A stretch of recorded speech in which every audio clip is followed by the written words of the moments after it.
আমি ঘুমের ঘরে হাসি দিই, যে হাসিতে আমার ঘুমও ভেঙে যায় আর আমি এখানে একটা ব্যথা অনুভব করি। মানে ওখানে একটা প্রেসার পড়ে আর কি হ্যাঁ। কোমরের দিকে। হ্যাঁ, ওই হাসির পরে যে ওই ব্যথাটা বা ওই প্রেশার পরে ওর পর থেকে আমার পায়খানা প্রস্রাব বন্ধ হয়ে গেছে এবং নড়াচড়াও বন্ধ হয়ে গেছে। এটা দীর্ঘদিন ছিল, কিন্তু মারাত্মক আকারে ছিল না, স্বাভাবিক ছিল। আপনি তো অন্যান্য জায়গায়ও তো চিকিৎসা নিয়েছেন এবং খরচের ব্যাপারগুলো জানেন, তো আপনার কাছে এই প্রতিষ্ঠানের খরচটা কেমন মনে হয়েছে অন্যান্য প্রতিষ্ঠানের তুলনায়? আমার কাছে সাধারণ মনে হয়েছে, সাধারণ জুলুম মনে হয়নি। আচ্ছা, মানে সহজলভ্য যেটা আমরা বলি। আসসালামু আলাইকুম স্যার। ওয়ালাইকুম আসসালাম রহমতুল্লাহ। স্যার, আপনার শারীরিক কি অবস্থা স্যার? আলহামদুলিল্লাহ, আগের চেয়ে অনেকটা ভালো আছে। স্যার, আপনার নাম বলবেন এবং কোন জেলা থেকে এসেছেন সেটা একটু জানান। আমার নাম মোহাম্মদ কাউসার হোসাইন, আমি পটুয়াখালী থেকে আসছি। পটুয়াখালী থেকে আসছি। জি, স্যার, পেশায় কি করেন? আমি একজন শ্রমিক, শ্রমিক। আচ্ছা, মেনটেন্যান্সের কাজ করি। মেইনটেনেন্সের কাজ করেন। তো স্যার, আপনার মূলত কি সমস্যা ছিল? আমার পিএলআইডির সমস্যা ছিল, যেটা অনেক আগে থেকেই। আমি এখানে একবার চিকিৎসা নিয়ে গেছি, 6 সেশন দিয়ে গেছি, দেওয়ার পরে আলহামদুলিল্লাহ মোটামুটি ভালোই ছিলাম। তো আমার জন্য নিষেধ ছিল যে ভারী কাজ করবেন না, কিন্তু আমি ভারী কাজ করছি, সুস্থ বুঝছি। তো ভারী কাজ করছি, ভারী কাজ করার পরে আমার মনে হয়েছে যে আমার ব্যথা হইতেছে। তো এমনই অবস্থায় আমি একদিন, যেমন গেল মাসের 12 তারিখে, না গেল মাসের নাই, এই মাসেরই 12 তারিখে আমি ঘুমের ঘরে হাসি দিই, যে হাসিতে আমার ঘুমও ভেঙে যায় আর আমি এখানে একটা ব্যথা অনুভব করি। মানে ওখানে একটা প্রেসার পড়ে আর কি হ্যাঁ। কোমরের দিকে। হ্যাঁ, ওই হাসির পরে যে ওই ব্যথাটা বা ওই প্রেশার পরে ওর পর থেকে আমার পায়খানা প্রস্রাব বন্ধ হয়ে গেছে এবং নড়াচড়াও বন্ধ হয়ে গেছে। আচ্ছা আচ্ছা, ওটা তো অনেক ভয়াবহ অবস্থা হ্যাঁ, ছিল। তারপরে আমি বিছানা থেকে উঠতে পারি না বা অন্যের সাহায্য ছাড়া আমি এক ইঞ্চি নড়তেও পারি না, এরকমের হয়ে গেছিল। পরে আমি উপজেলা কমপ্লেক্সে যাই, আপনার পায়খানা এবং প্রস্রাবের ব্যবস্থা যেটা করা দরকার ডাক্তারের পরামর্শ নিয়ে ওইটা করলাম, তারপরে ঢাকায় আবার আসলাম।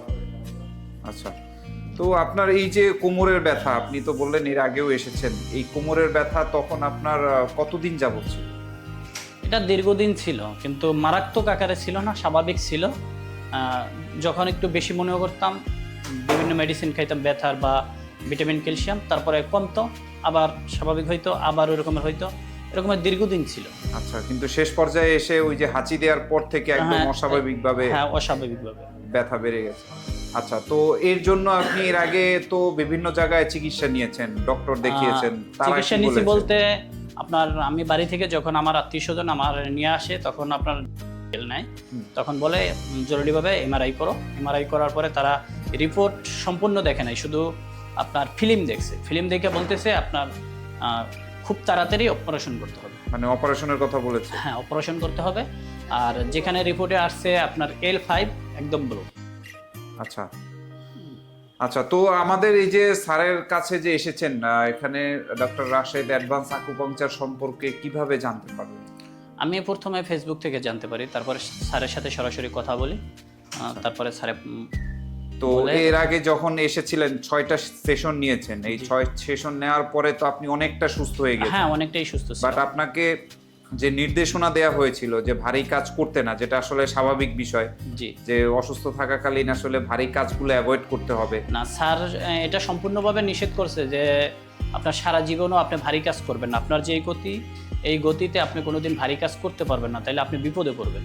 আচ্ছা, বাট জীবিকার তাগিদে দেখা গেছে যে কাজ করতে গেলে অবশ্যই মাঝে মধ্যে হয়তো ভারী কাজ করতে হয়। তো এখন আবার হচ্ছে আপনি যে চিকিৎসা নিচ্ছেন, মানে ভারী কাজ নেওয়ার পরে কি ওই প্রবলেমটা আবার ব্যাক করছে না?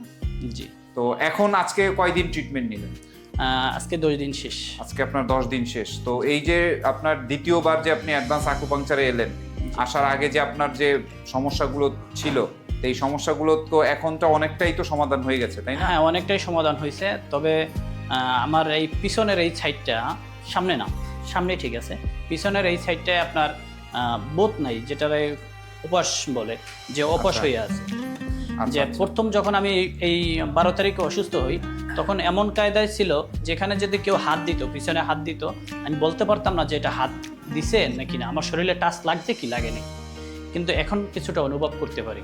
তো এই যে স্যারকে যে দেখালেন আপনার কাছে বা আপনার এখানে, আমাদের এখানে তো আরো অন্যান্য রোগী আছে, জি। তাদের সাথেও তো কথা বলেছেন, তো আপনার কাছে কেমন মনে হয়েছে যে এই যে চিকিৎসা পদ্ধতিগুলো, আপনি তো দ্বিতীয়বারও চিকিৎসা নিচ্ছেন জি। এবং আপনার মতো আরো অনেকেই আছে যারা দেখা গেছে যে কোমর ব্যথা, ঘাড় ব্যথা বা হাঁটু ব্যথার মতো আসলে সমস্যাগুলো দীর্ঘদিন নিয়ে চলতেছে, তো তাদের উদ্দেশ্যে কিছু বলবেন কি?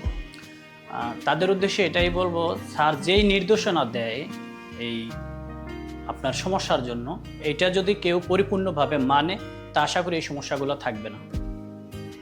আচ্ছা, আর স্যার হচ্ছে আপনি এই যে আমাদের এখানে যে দ্বিতীয়বার চিকিৎসা নিচ্ছেন, আপনি তো অন্যান্য জায়গায়ও তো চিকিৎসা নিয়েছেন এবং খরচের ব্যাপারগুলো জানেন, তো আপনার কাছে এই প্রতিষ্ঠানের খরচটা কেমন মনে হয়েছে অন্যান্য প্রতিষ্ঠানের তুলনায়? আমার কাছে সাধারণ মনে হয়েছে, সাধারণ না? জুলুম মনে হয়নি। আচ্ছা, মানে সহজলভ্য যেটা আমরা বলি। তো স্যার তো আপনাকে যখন দেখেছেন, উনি তো ভিজিট ফি বা পরামর্শ ফি এরকম তো কোনো না, কিছু তো আমি নেই? প্রথমবারও যখন আসছি তখনও সে ভিজিট নেয় নাই, এখনও সে ভিজিট নেয় না, এবং সে তার পেজেও সে প্রকাশ করছে যে আমি ভিজিট নিই না আর নিব না, এটা আমি মানব সেবায়। যাক, আলহামদুলিল্লাহ স্যার। তো আপনার জন্য স্যার শুভকামনা রইলো, আপনার জন্য দোয়া রইলো। আপনি অবশ্যই খুব দ্রুত সুস্থ হয়ে আপনার স্বাভাবিক জীবনে ফিরে যাবেন।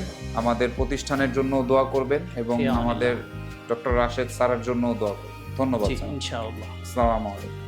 ওয়া আলাইকুম আসসালাম ওয়া রাহমাতুল্লাহি ওয়া বারাকাতুহু।